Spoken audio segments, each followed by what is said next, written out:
Bienvenidos a esta nueva sesión de Lo Esencial en Histología, en la cual vamos a comprender los aspectos relacionados a los ciclos contráctiles de las células musculares estriadas esqueléticas y estriadas cardíacas.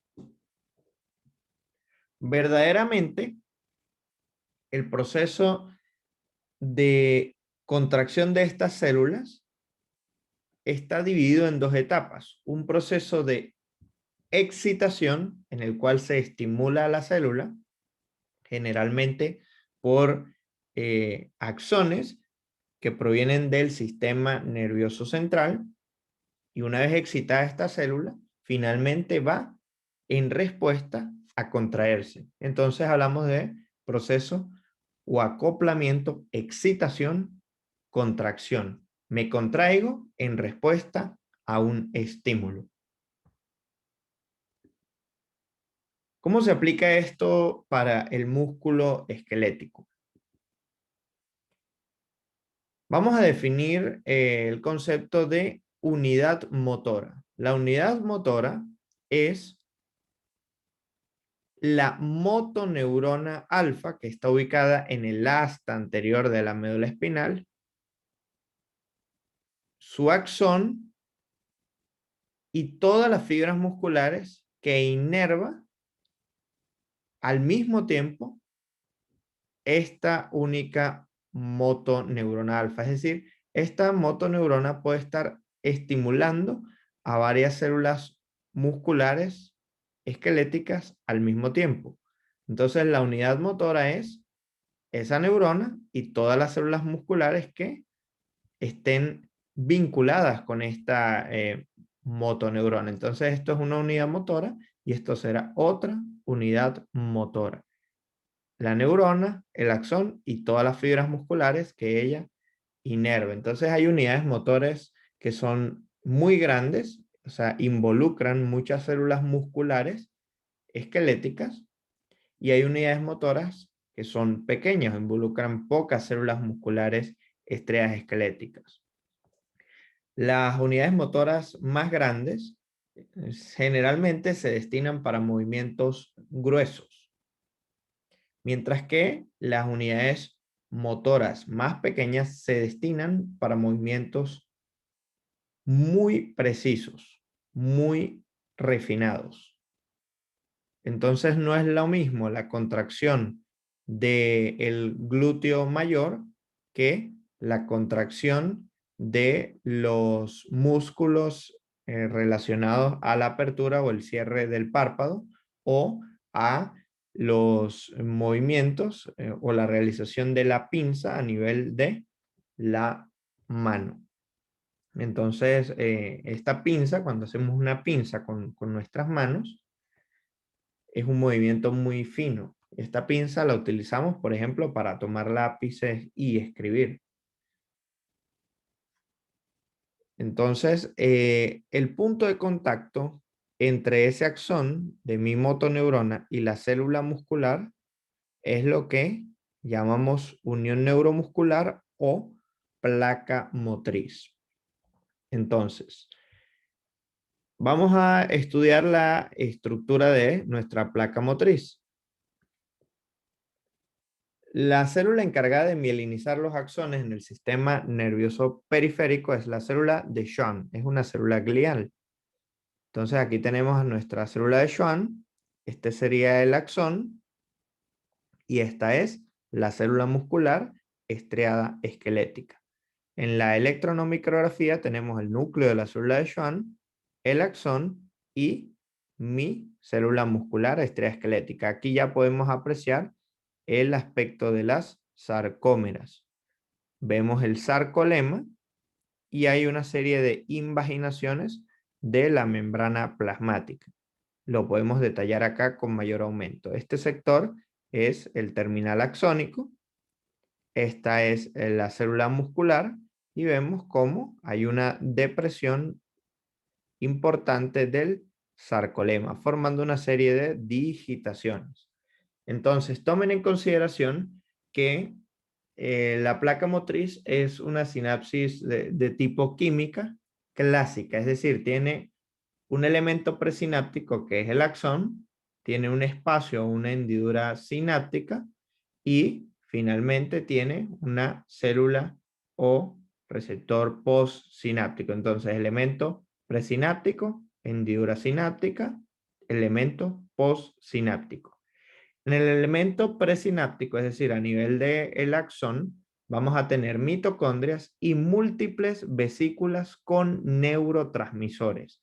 ¿Cuál es el neurotransmisor de la placa motriz? Es decir, que excita la motoneurona alfa para excitar, aquí comienza el proceso de excitación, a la célula muscular estriasquelética. Ese neurotransmisor es la acetilcolina.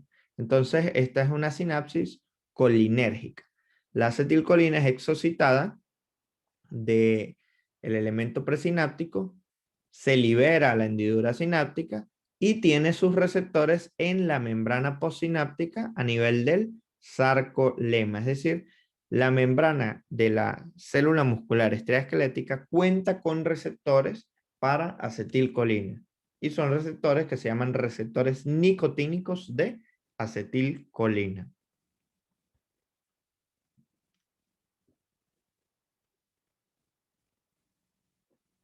Entonces, este es nuestro axón. Acá se me forma la placa motriz.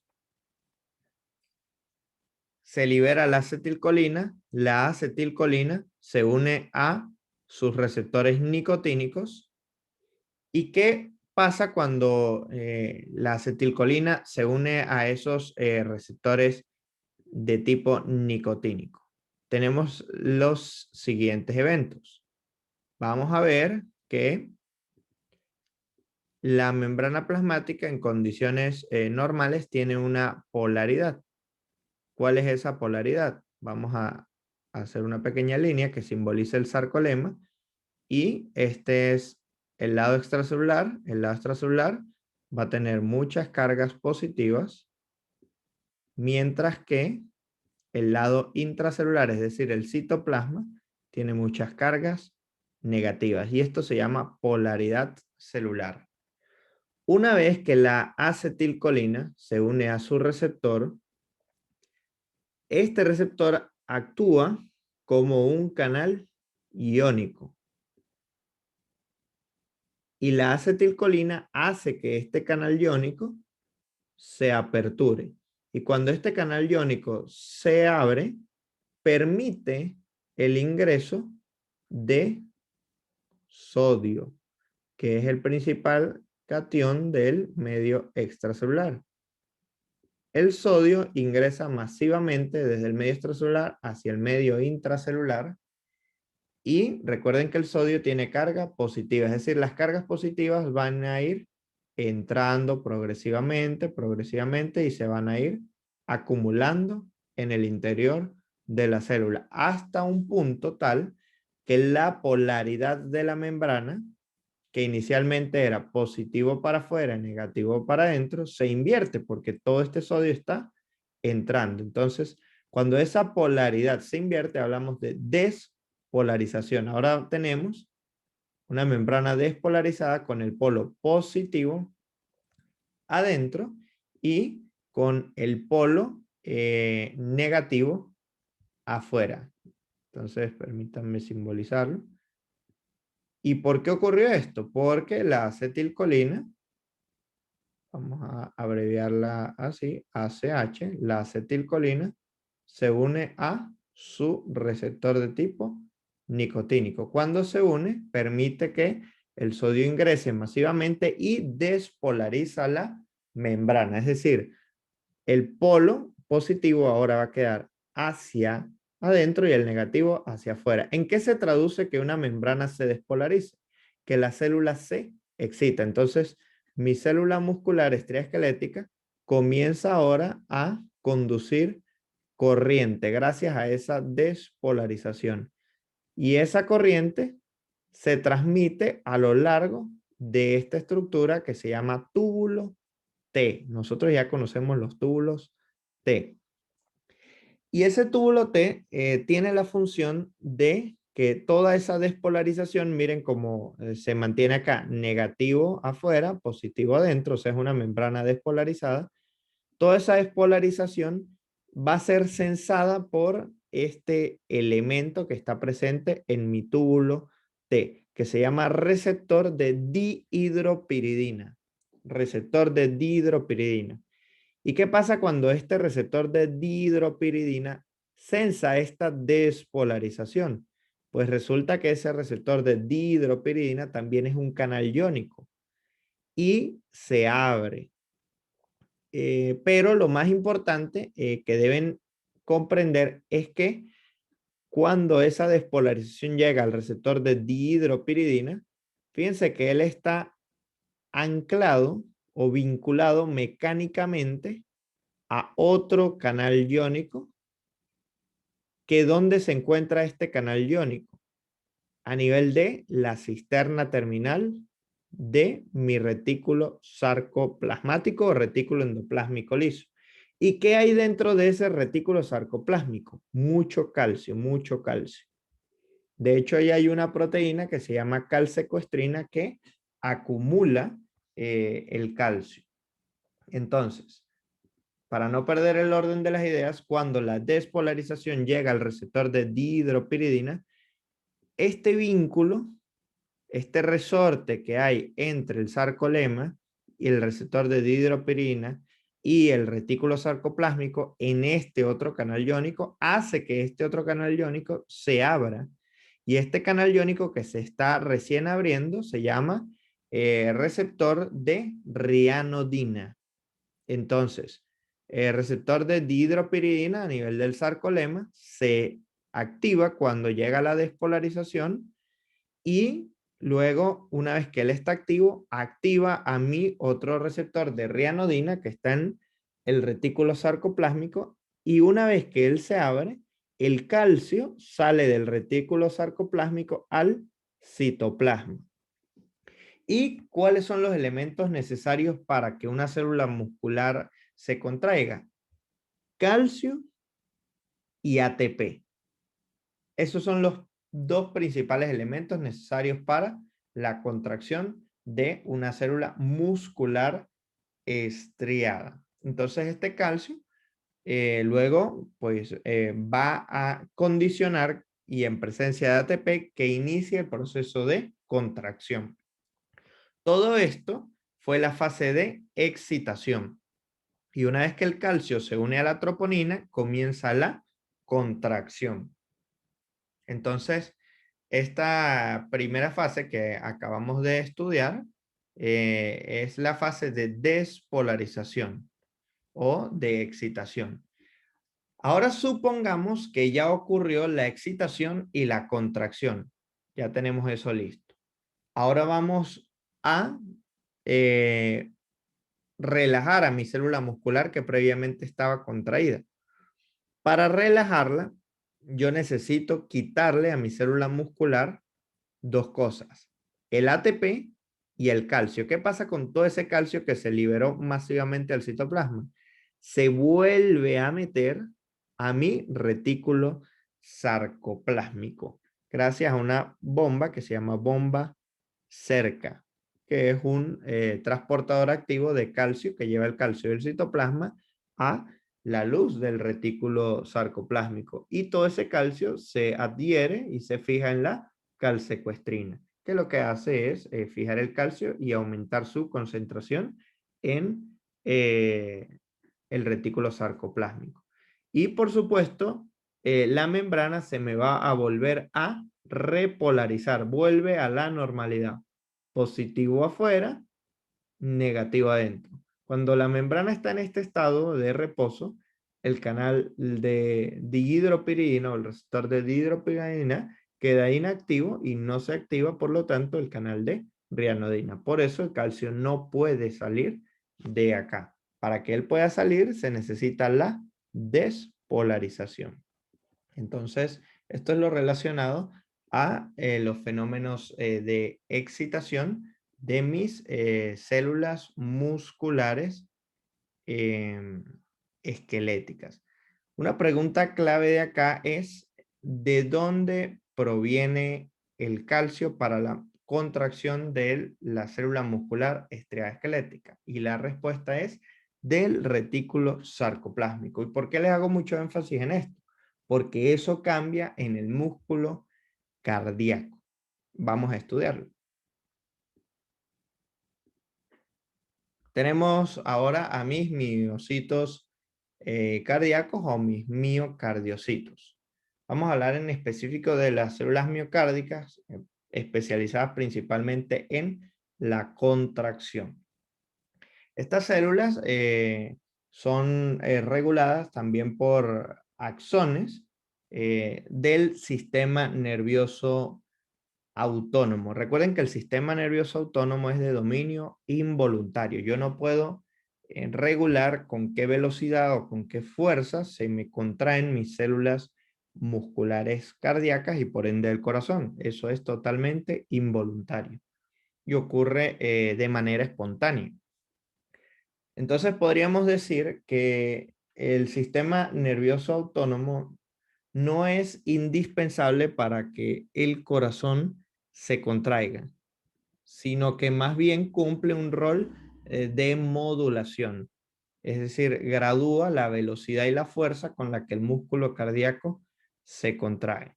Pero si yo desconecto al corazón del sistema nervioso autónomo, este puede seguirse contrayendo perfectamente, aunque no de una manera armónica que permita una adecuada fisiología. En todo caso, tenemos acá también nuestra célula muscular estriada cardíaca. Este es el sarcolema, este es el líquido extracelular y este es el líquido intracelular. Vemos que acá está el túbulo T. Entonces, ¿qué pasa acá? Bueno, hay varias posibilidades. Aquí me interesa que ustedes entiendan de dónde proviene el calcio para que inicie la contracción muscular. Si esta célula es excitada, es decir, se invierte la polaridad de su membrana, se despolariza. Esa despolarización es transmitida por el sarcolema hasta que llega a esta proteína, que es un canal de calcio voltaje dependiente. Solo se abre cuando la despolarización llega a, a este sector. Y este canal está en la membrana plasmática en el sarcolema del túbulo T. Una vez que la despolarización llega acá, el ascensa se abre y permite que ingrese el calcio. Entonces, ¿de dónde está? ¿Cuál es la procedencia del calcio en este punto, del medio extracelular? Y si yo comparo esto con el músculo esquelético, el calcio proviene exclusivamente en el músculo esquelético del retículo sarcoplásmico. Esa es la diferencia. Aquí procede del líquido extracelular. Pero no bastando con eso, una vez que logra ingresar, este calcio activa a un canal de calcio. Se llama canal de calcio regulado o activado por calcio. Entonces el calcio activa a mi otro canal de calcio, que es un receptor de rianodina. ¿Y dónde están los receptores de rianodina? En el retículo sarcoplásmico o retículo endoplásmico liso modificado. ¿Se modifica para qué? Para albergar más calcio. Entonces, una vez que el calcio del medio extracelular logra ingresar gracias a la despolarización, activa mi canal de rianodina, que es un canal de calcio, todo ese calcio del retículo sarcoplásmico sale al citoplasma y pues, ¿qué necesitamos para la contracción de una célula muscular estriada? Calcio y ATP. Entonces, ¿de dónde procede el calcio en esta célula? Del medio extracelular y del retículo sarcoplásmico. Esa es la diferencia con la célula muscular estriada esquelética. También recuerden que la célula muscular estriada esquelética cuenta con sistemas de triadas, mientras que la muscular cardíaca cuenta con sistemas de diadas. Entonces, esto es una diada muscular. Y ese calcio finalmente se va a unir a las proteínas de tipo troponina para desencadenar la contracción. ¿Y qué pasa una vez que ha cesado la contracción? Es decir, que vamos al periodo de relajación. Se retira este ATP y se retira el calcio. ¿Qué se hace con ese calcio? Se introduce nuevamente al retículo sarcoplásmico gracias a esa bomba llamada cerca, que es un transportador activo. Vean que gasta ATP, pero también el calcio se extruye hacia el medio extracelular gracias a una proteína que saca calcio y mete sodio. Y para que esta proteína pueda actuar de forma adecuada, debe estar en sincronía con la bomba de sodio y potasio. Entonces, la bomba de sodio y potasio saca sodio y mete potasio. Entonces, pues, fíjense cómo todo está muy coordinado. Si yo necesito sacar calcio, tomo esta ruta, lo saco, pero para poder sacarlo necesito meter sodio y ese mismo sodio que meto lo saco en la bomba sodio, potasio, metiendo potasio. Entonces se cumple el ciclo y así se relaja mi célula muscular. Hasta este punto hemos definido los procesos de excitación. Ahora vamos a ver qué pasa con este calcio y qué pasa con el ATP. Este mecanismo que voy a explicar se cumple para la célula muscular estriada esquelética y la célula muscular estriada cardíaca. Entonces, tomen en consideración que se cumplió el proceso de excitación en ambas células. Ambas células se despolarizaron. El miocito esquelético activó su triada, se liberó calcio al citoplasma y el miocito cardíaco se despolarizó, activó su diada y se liberó calcio al citoplasma. Es decir, en este punto quiero que imagines que ambas células tienen mucho calcio en el citoplasma. Vamos a ver qué ocurre. Entonces, ese calcio se va a unir a una proteína que se llama troponina. Y recuerden que la troponina tiene 3 subunidades. Troponina de tipo C, troponina de tipo T y troponina de tipo I. El calcio se une a la troponina de tipo T. Una vez que el calcio se une a la troponina de tipo C, esta troponina C hace que la troponina T desplace esta proteína que se llama tropomiosina. Por eso es importante que para este punto comprendas todas esas proteínas, ¿no? Entonces, la troponina C hace que la troponina T desplace a la tropomiosina. ¿Y qué gano yo con desplazar esa tropomiosina? Que se muestren, que se expongan los sitios de unión de la actina para la miosina. Entonces, así, la actina se va a poder unir a la miosina. Si no hay calcio, esto no ocurre y predomina la acción de la troponina I, que va a hacer que esta tropomiosina tape o ocluya estos sitios de unión de la actina para la miosina. Entonces, ¿para qué necesito el calcio? Bueno, para activar a la troponina C, desplazar a la tropomiosina y que mi actina se puede unir a la miosina. Entonces, tengan en cuenta que para eso fue todo ese calcio. Y ese calcio va a muchas sarcómeras al mismo tiempo, ¿no? Entonces, ahora ya el calcio está fijado a la troponina C y se desplazó la tropomiosina. ¿Qué sigue? Bueno, viene el siguiente paso. Este es un músculo, en este paso 1, que recién acaba de terminar el proceso de contracción. Cuando una célula muscular acaba de terminar el proceso de contracción, la actina y la miosina quedan pegadas, firmemente unidas. Esto se manifiesta en los seres humanos como rigidez muscular. Entonces, esto es después de que el músculo se contrae. Entonces, para yo no tener los músculos rígidos, necesito el ATP. ¿Qué es lo que hace el ATP en el músculo? Hace que la actina se separe de la miosina. Entiéndase bien, el ATP hace que la actina se separe de la miosina. Y ese ATP es aprovechado por la miosina y ella rota un poco, hace un movimiento de rotación gracias a que consume el ATP y se orienta un poco hacia atrás. Por eso vemos cómo la miosina acá en esta posición está un poco más rotada. Su estado inicial, que es este, se los voy a dibujar acá, sería aquí así. Y ella rotó un poco hacia atrás gracias a que degradó ATP. Una vez que ha degradado el ATP, fíjense cómo queda en ADP y fósforo, y que ha corrido hacia atrás, se me vuelve a unir la actina con la miosina. Pero para eso necesitamos liberar fósforo.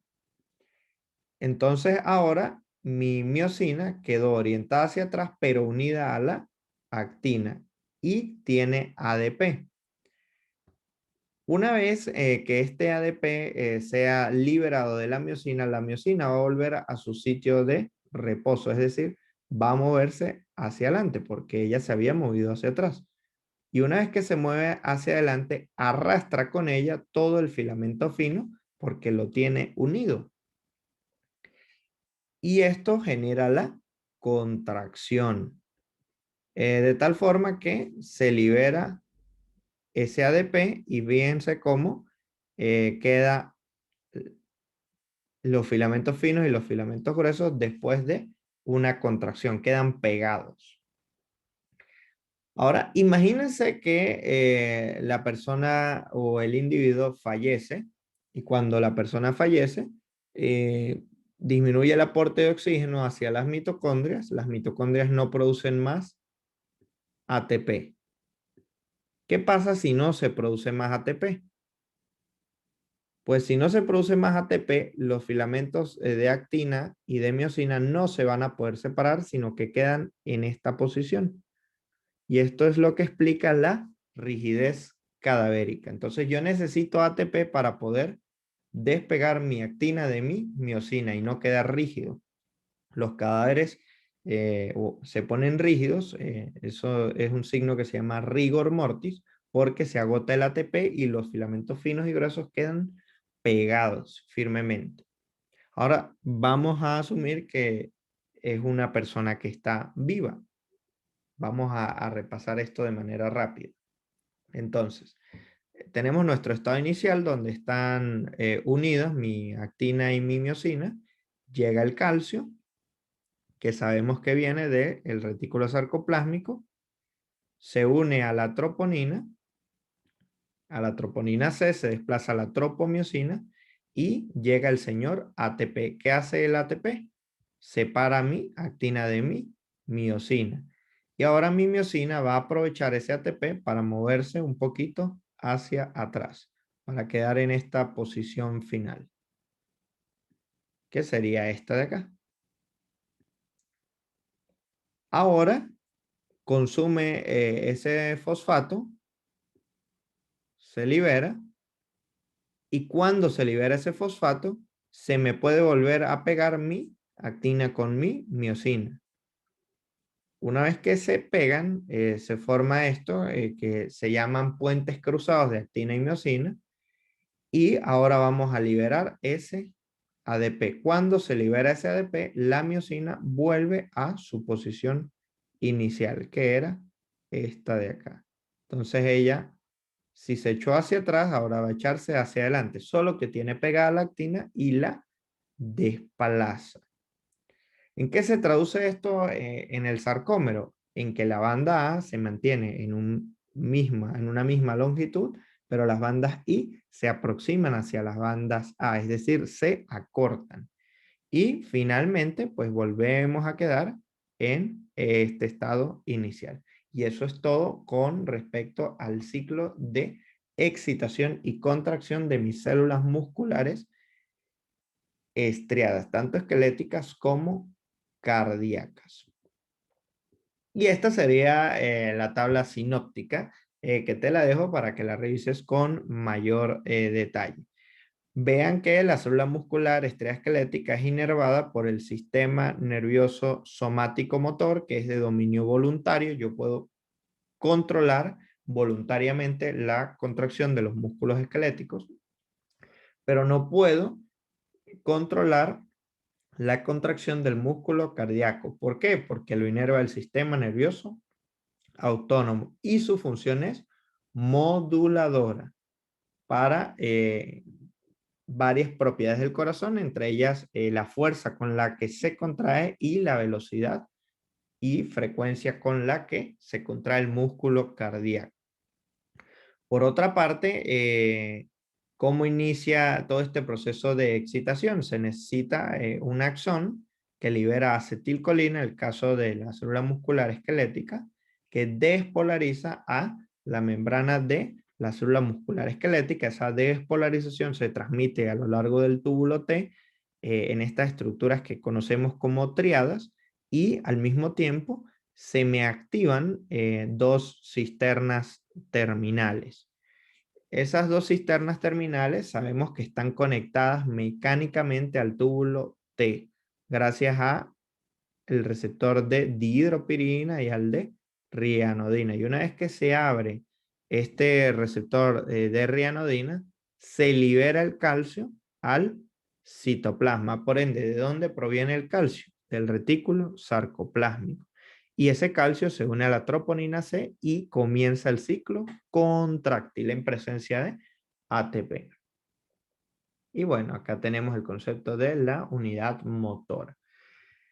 Con respecto a la célula muscular cardíaca, vemos que el calcio procede del interior de la célula o del medio extracelular. Pero tomen en consideración que estas células cuentan con una propiedad llamada automatismo y pueden iniciar la contracción de forma espontánea sin necesidad de axones. Pero si son influenciadas por axones, estos pueden modular esta contracción, ¿no? Por otra parte, una vez que estos axones o el automatismo hace que el calcio extracelular ingrese hacia el citosol, ese calcio extracelular apertura canales ligando dependientes o canales de calcio activados por calcio, que están donde en el retículo sarcoplásmico de una diada.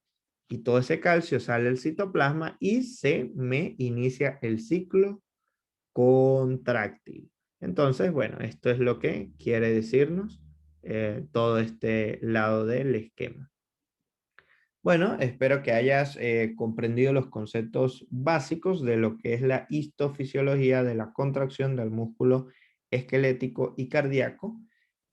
Lleva siempre presente que el músculo esquelético es regulado por el sistema nervioso somático motor, que es voluntario, tiene triadas y el calcio procede exclusivamente del retículo sarcoplásmico.